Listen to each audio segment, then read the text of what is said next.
Hello. We're going to do the sequel to the last book I read. I read A Long Way from Chicago by Richard Peck, and this one is going to be the follow-up by Richard Peck. It's called A Year Down Yonder, and it has the same characters. Now, if you remember, Joey and Mary Alice are brother and sister, and they spent several summers with their Grandma Dowdle in central Illinois. They were from Chicago, and as close as we can figure, it's around Decatur because the author was from Decatur. So a lot of this takes place in Illinois. So this is the follow-up book to that, and it is A Year Down Yonder by Richard Peck. It was a September morning, hazy with late summer, and now with all the years between. Mother was seeing me off at the Dearborn station in Chicago. We'd come in a taxi cab because of my trunk. But Mother would ride back home on the L. Now the L is the elevated train in Chicago. There wasn't much more than a nickel in her purse and only a sandwich for the train in mine. My ticket had pretty well cleaned us out. And that tells you that they didn't have a lot of money. The trunk, a small one, held every stitch of clothes I had and 2 or 3 of things of Mother's that fit me. Try not to grow too fast, she murmured. But anyway, skirts are shorter this year. Then we couldn't look at each other. I was 15, and I'd been growing like a weed. My shoes from Easter gripped my feet. A billboard across from the station read, "Wasn't the Depression awful?" This was to make us think that hard times were past. But now, in 1937, a recession had brought us low again. People were beginning to call it the Roosevelt recession. Dad lost his job, so he'd had to give up the apartment. He and Mother were moving into light housekeeping room. They could get it for $7 a week with kitchen privileges, but it was only big enough for the 2 of them. My brother Joey, Joe, had been taken on by the Civilian Conservation Corps to plant trees out west. That left me, Mary Alice. I wished I was 2 years older and a boy. I wished I was Joey. But I wasn't, so I had to go down to live with Grandma Dowdle till we could get on our feet as a family again. It meant I'd have to leave my school. I'd have to enroll in the Hicktown school where Grandma lived. Me, a city girl in a town that didn't even have a picture show. It meant I'd be living with Grandma. No telephone, of course, and the attic was spooky and stuffy, and you had to go outdoors to the privy, otherwise known as the outhouse. Nothing modern. Everything as old as Grandma, and some of it older. Now they were calling the train and my eyes got blurry. Always before, Joey and I'd gone to Grandma's for a week in the summer. Now it was just me. And at the other end of the trip, Grandma. Mother gave me a quick squeeze before she let me go, and I could swear I heard her murmur, "Better you than me." She meant Grandma. First chapter, that was the prologue. This one is called The Rich Chicago Girl. Oh, didn't I feel sorry for myself when the Wabash Railroad's Bluebird train steamed into Grandma's town. The sandwich was still crumbs in my throat because I didn't have the dime for a bottle of pop. They wanted a dime for pop on the train. My trunk thumped out onto the platform from the baggage car ahead. There I stood at the end of the world with all I had left, Bootsy and my radio. Bootsy was my cat, with a patch of white fur on each paw. She'd traveled in a picnic hamper. Bootsy had come from down here 2 summers ago when she was a kitten. Now she was grown, but scrawny. She'd spent the trip trying to claw through the hamper. She didn't like change any more than I did. My portable radio was in my other hand. It was a Philco with a leatherette cover and a handle. Portable radios weighed 10 pounds in those days. As the train pulled out behind me, there came Grandma up the platform steps. My goodness, she was a big woman. I'd forgotten. And taller still with her spidery old umbrella held up to keep the sun off at high noon. A fan of white hair escaped the big bun on the back of her head. She drew nearer till she blotted out the day.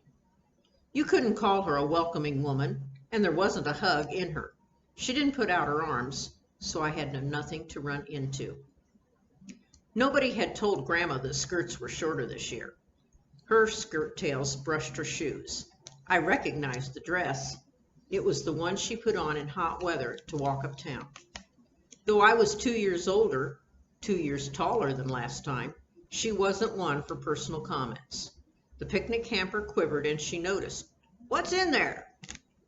"Bootsy," I said, "my cat." "Oh boy," Grandma said, "another mouth to feed." Her lips pleated. "And what's that thing?" She nodded to my other hand. "It's my radio." But it was more than a radio to me.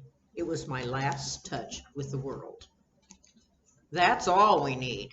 Grandma looked skyward. "More noise." She aimed one of her chins down the platform. "That yours?" She meant the trunk. It was the footlocker Dad had brought home from the Great War. Now, at that point, the Great War is what we know as World War I. World War II had not happened yet, so this was just called the Great War. "Leave it," she said. "They'll bring it to the house." She turned and trudged away, and I was supposed to follow. I walked away from my trunk, wondering if I'd ever see it again. It wouldn't have lasted long on the platform in Chicago. Hot tongs wouldn't have separated me from Bootsy and my radio. The recession of '37 had hit Grandma's town harder than it hit Chicago. Grass grew in the main street. Only a face or two showed in the window of the Coffee Pot Cafe.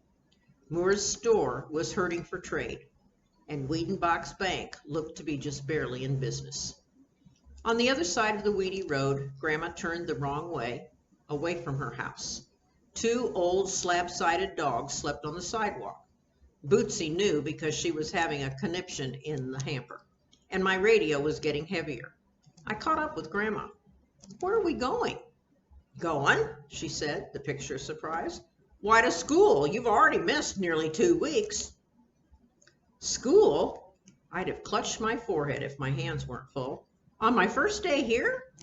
Grandma stopped dead and spoke clear. "You're going to school. I don't want the law on me." "Grandma, the law's afraid of you. You'd grab up the shotgun from behind the wood box if the sheriff came on your place." It was true. The whole town knew Grandma was trigger happy. "Well, I don't want it to come to that," she trudged on. I could have broken down and bawled. Bootsy in her hamper, banging my knees. The sun beating down like it was still summer. I could have flopped in the weeds and cried my eyes out, but I thought better not. Under a shade tree just ahead was a hitching rail. Tied to it were some mostly sway-backed horses and a mule or two that the country kids rode to school. One horse was like another to me, but Grandma stopped to look them over. There was a big gray with a tangled tail, switching flies. Grandma examined him from stem to stern. I thought she might pry his jaws apart for a look at his teeth. She took her time looking, though. I was in no hurry. Then on she went across a bald yard to the school. It was wooden-sided with a bell tower. I sighed. On either side of the school was an outdoor privy. One side for the boys and one for the girls, labeled with a pump. Grandma slowed again as the bell tower rose above us. She'd never been to high school. She'd been expelled from a one-room schoolhouse long before 8th grade.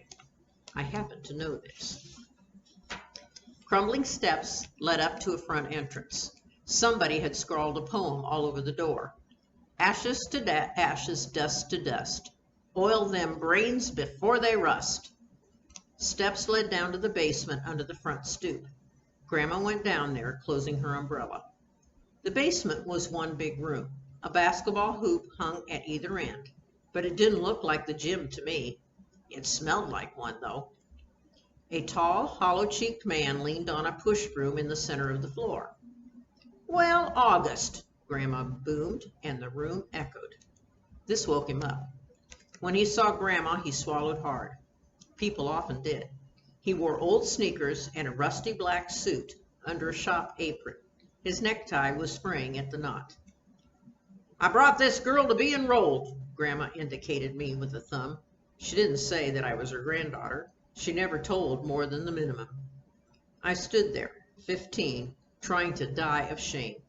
Grandma didn't understand about high school. She was trying to get the janitor to enroll me. But I had it all wrong. They'd fired the janitor when times got hard. August, Mr. Fluke, was the principal, which made him the coach too, and he taught shop to the boys, and he swept up. "Well, Mrs. Dowdle," the principal said, "can this girl read and cipher?" Even I saw he was pulling Grandma's leg, which never worked. "Good enough to get by in school like this," she replied. Mr. Fluke turned to me. "Mary Alice, is it? Down from Chicago?" Everybody in this town knew everything about you. They knew things that hadn't even happened yet. "What grade did they have you in up there?" "It would have been in 10th, I mumbled. "Sophomore." "Let's call that junior year down here," Mr. Fluke said. "It don't matter, and there's plenty of room for you. High school's getting to be a luxury in times like these. So many boys have dropped out entirely. I don't know where I'll find 5 to play basketball come winter or to field the Christmas program." The thought of winter and Christmas here chilled my heart. "Oh, we'll pull a couple of the farm boys back after they get the last of the hay in," Mr. Fluke went on. "But some of them won't drift back to school till that last ear of corn is picked in November. You know boys." Grandma nodded. "Boys is bad business," she said, quite agreeable for her, "though girls is worse." But Grandma never had time to waste visiting. Shortly, Mr. Fluke was sending us up to Miss Butler's classroom. It was at the top of some rickety stairs. At the front of the room, Miss Butler was reading aloud. "For never was a story of more woe than this of Juliet and her Romeo. Oh, woe, Shakespeare, even here." My heart sank to my shoes, but it sounded like they were coming to the end. From out in the hall, Grandma and I saw the students sat 2 by 2 in old-timey double desks. One girl sat alone. Grandma nudged me. "See that big girl with the dirty hair?" You couldn't miss her. "Who is she?" "One of the Burdick girls, Mildred, I think. They're kin of the Eubankses. Steer clear of her if you can. Watch your back if you can't." "Well, what's wrong with her?" "She's a Burdick." But then Grandma was pushing me forward. Somehow she'd taken Bootsy and the radio out of my hands. My hands were like ice. I teetered on the threshold. When Grandma loomed up behind me, all 3 boys in the classroom threw up their hands and hollered, "Don't shoot, we give up!" Which is a boy's idea of trying to be funny. I personally thought they ought to show more respect for an old lady, even if it was Grandma. Miss Butler saw us and clapped a hand against her straight bosom. "Oh, hark," she said. "It's Mrs. Dowdle and—" "Mary Alice Dowdle," I said in a wobbly voice. "I'm enrolled." "Well, how nice," Miss Butler said, avoiding Grandma's eye. "Boys and girls, this is Mary Alice Dowdle, come down to us from Chicago. I guess times are hard up there, too." There was absolutely no privacy in a town this size. I saw how hard Grandma had to work to keep people's noses out of her business. I looked back at her, and she was gone. "Mary Alice, honey," Miss Butler was saying, "you can share with Mildred Burdick until we find you some school books. Mildred, move over and make Mary Alice welcome." The day went straight downhill from there. Mildred Burdick took up more than her share of the seat, and she didn't look any better up close. While Miss Butler bustled at the blackboard, Mildred looked at me, and she didn't like what she saw. She started with the top of my head. Mother had given me a finger wave, and it was real tight from a center parting. Mildred's lip curled. For traveling, I had on my second best summer cotton, the one with the puff sleeves and 3 big celluloid buttons off of one of Mother's dresses. Mildred looked at my puff sleeves like they ought to come off. Then she dipped down for a look at my feet. I had on my Easter shoes with the open toes and bobby socks. Mildred made a little buzzsaw sound in her throat that would have worried anybody. I didn't want to stare at what she was wearing. It seemed like to be a lumberjack shirt. She smelled real warm. I felt eyes on me from all over the room. Everybody was watching. "I'll make you welcome," Mildred rasped. She made a big fist and showed it to me under the desk. "Rich Chicago girl." I sighed. If I was rich, I wouldn't be here.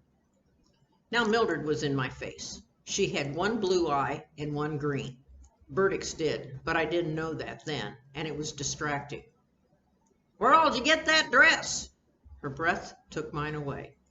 "Mother made it," I said, "from a Buttrick pattern." "You wear a thing like that to school in Chicago?"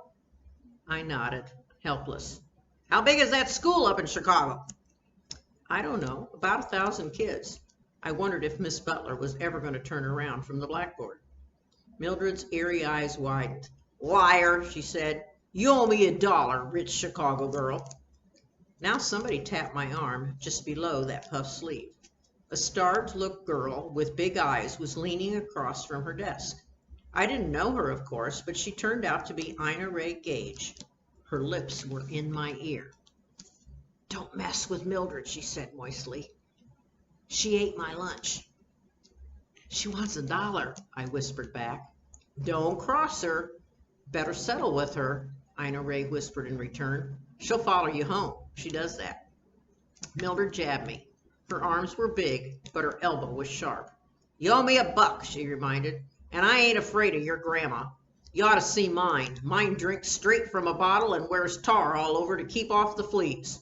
And my paw's meaner than a snake. He's tougher than any of them Chicago gangsters. He's worse than Pretty Boy Floyd and a lot uglier." I didn't doubt it. At last Miss Butler turned around. "Take out your history books, boys and girls," she trilled. "Hop to it like bedbugs." "I thought this was English class," I whispered across to Ina Ray. "Wasn't that Shakespeare?" "Who?" Ina Ray said. But I was to learn that we had English and history and geography from Miss Butler. Then we went across the hall and had math and science from Mr. Herkimer. He taught the boys ag, and Miss Butler taught home ec to the girls. We were back and forth, and this wasn't the junior class. It was half of the school. Ina Ray was a freshman. What Mildred was, nobody knew. I sighed all afternoon. When school finally let out, Mildred marched me over to the hitching rail. All 25 of the students in high school milled in the yard. The boys were pegging out a game of horseshoes, but there was no help in sight for me. Everybody looked the other way. Somehow Mildred seemed even bigger outdoors. She wore overalls under a snag skirt because she rode a horse to school. It was a big gray with a twitching tail that had interested Grandma, and I have to say Mildred's horse was better looking than she was. For a terrible moment, I thought she was going to make me ride up behind her. That horse looked sky high, but she said briefly, "I ride, you walk." Right through the town we went, me in the dust of the road ahead of her slobbering horse, Mildred riding astride like a bounty hunter. Grandma lived at the other end of town in the last house. She was sitting on the swing on the back porch, though as a rule she kept busier than that. It almost looked like she was waiting for us. I came dragging into the side yard with Mildred's horse behind me. And Mildred, I guess. I was glad to see Grandma on the porch. I don't know, I was pretty near the end of my rope. Mildred dropped down and tied her horse on a tree, and Grandma was on her feet now. The swing swayed behind her, and at the foot of the porch steps, I stared at the ground and said, "Mildred says I owe her $1." "Well, do tell." Grandma stroked her big cheek. She looked down at me over her spectacles. "You run up quite a big bill for your first day. $1 a week's wages around here. It's 2 weeks for a verdict." Mildred stood her ground behind me, and I could feel her breathe on my neck. She was tough. Not too bright, but tough. "Well, come on in the house," Grandma said. "We'll talk it over." She turned back to the screen door. "Get them boots off," she pointed to Mildred's. "They're caked with something I don't want on my kitchen floor." Mildred's eyes flashed 2 colors, but Grandma was bigger than she was. She squatted to unlace her boots. Then she stood them by the back door. We went inside. Without her boots, Mildred had lost some steam. Her socks were more whole than cotton. This may have been the first clean kitchen of her experience. She looked around wary, but not wary enough. "How about a glass of buttermilk to wet your whistles?" Grandma had been making cottage cheese. A big cloth sack of clapper dripped into a bowl, and she waved us into chairs. I could take buttermilk or leave it. Mildred guzzled hers. It left her with a white mustache, and a little more of her authority slipped away. Grandma cut us 2 big squares of cold cornbread out of the pan. "How's your Grandma Adela?" Grandma said to Mildred, friendly as anything. "I hear she had the dropsy and she's too puny to get out of bed." "She's poorly," Mildred admitted. "She's pining and fixin' to give out." "Poor old soul," Grandma said. "I'll get a jar of my huckleberry jam out of the cellar for her. I expect she can keep that down." Grandma's spectacled gazed as she sailed out the back door. She was up to something. She didn't have to go outdoors to go to her cellar. The cellar door was right behind my chair. Mildred wolfed down the cornbread as though she'd eaten Ina Ray's lunch. Grandma was soon back without the huckleberry jam. I don't remember her ever making huckleberry jam. "And is your pa still in the penitentiary?" she asked Mildred. "He was framed," Mildred mumbled, sulky. "Oh, I guess them sheep off the Bowman farm found their own way into your pen." Grandma stood at her ease before the black iron range. It was her usual spot. The linoleum there was worn to the floorboards. "Mildred's pa is a famous horse trader in these parts," Grandma explained to me, "when he's not in the clink. People still talk about how he sold half-dead nag to old man Nyquist. Mildred's pa fed a live eel down that plug horse's throat. It was lively as a young colt for the time that it took to sell to Nyquist. Of course, when the eel died, the old crowbait nag lost all its get up and go. Nyquist had to send it to the scavenger." "I don't know nothing about that," said Mildred with her mouth full. But I was suddenly arrested by a sight that only Grandma and I saw. Mildred couldn't see it. Her back was to the door. Her big gray horse was trotting away past the porch, free as air. Tied around its neck were Mildred's boots. I nearly fell off the chair in surprise, but Grandma gazed into space, seeming to count the cadavers on her flypaper strip. Presently she said to Mildred, "We'll talk about that dollar another time. You better get on your way. You got 5 miles of bad road ahead of you. You won't be home till pretty near midnight." Mildred looked up. Whatever she saw in Grandma's eyes brought her out of her chair. It tipped over behind her. Mildred pounded sock-footed out into the back porch.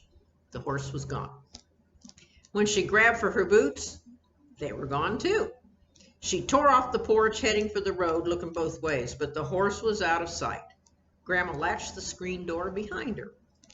I'd never budged. Grandma righted Mildred's chair and sat down to take the weight off her feet. Her thoughts seemed to wander, and she was using a toothpick. Grandma carried a toothpick hidden in her mouth. She could flip it forward with her tongue to pick her teeth. At last she said, "Them Burdicks isn't worth the powder and shot to blow 'em up. They're like a pack of hound dogs. They'll chase livestock, suck eggs, and lick the skillet, and steal. They'd steal a hot stove and come back for the smoke." "Grandma," I said, "you'll get me killed. She wants $1 off me. Instead, you untied her horse and slung her boots around its neck, and she has to walk home." "Barefoot," Grandma said. "Grandma, tomorrow at school she'll take it out of my hide." "She won't be in school tomorrow," Grandma said. "Well, I don't see why not. She'll ride to school tomorrow just to skin me alive." "No, she won't," Grandma said. "That horse went home. I know that horse. It belongs to the Sensenbaugh. They live 7 miles in the other direction, way over there past Millmine. A horse'll go home if it gets the chance." "You mean—" "Mildred's pa stole every horse he ever had, and he won't steal another till he gets out of the penitentiary. I don't picture Mildred walking 5 miles both ways for an education." "Barefoot," I said. "Barefoot," Grandma said. "I can't fight all your battles for you, but I can give you a level start." A silence fell while I thought that over, and then I said, "You acted real nice to her, Grandma. You gave her buttermilk and a big slab of cornbread." "Oh, well," Grandma waved herself away. "Didn't want to send her off hungry. I knew she'd have a long walk ahead of her." We sat there at the kitchen table, Grandma and I, while the shadows crept across the linoleum. In this busy day, I hadn't had time to be homesick, but I thought about my brother Joey. Always before, he'd come down to Grandma's with me and stuck up for me. Now he was out west planting trees, living in a tent. I thought about Joey, and Grandma was thinking about him too, I could tell. Then I smacked my forehead and remembering Bootsy. "Grandma, where's Bootsy?" "Who?" Bootsy, Grandma, my cat. I won't have a cat in the house, she said. That they shed. She's out in the cob house where she belongs. I sank in the chair. Grandma, she won't know where she is. She'll be scared. She'll run away. She'll try to go home like Mildred's horse. No, she won't, Grandma said. I buttered her paws. You what? I rubbed butter on all four of her paws. That's what you do with a cat in a new place. By the time they've licked off all that butter, they feel right at home. Works every time. Oh, Grandma, I said, too worried to stir. Now it was nearly evening. The sun setting down the west window glinted off of Grandma's spectacles. The toothpick made little lazy revolutions between her wrinkled lips. Something thumped out on the porch. They brought my trunk from the depot. And what a final sound that thump was. Then Grandma said in a thoughtful voice, and you better settle in too, girl, or I'll butter your paws. I just sat there without a sigh left in me. But I was past bawling now as Grandma began to edge out of her chair. Now how about some supper? My stomach's flapping against my backbone, she said. If I don't eat, I get cranky. And heavens knows we couldn't have that.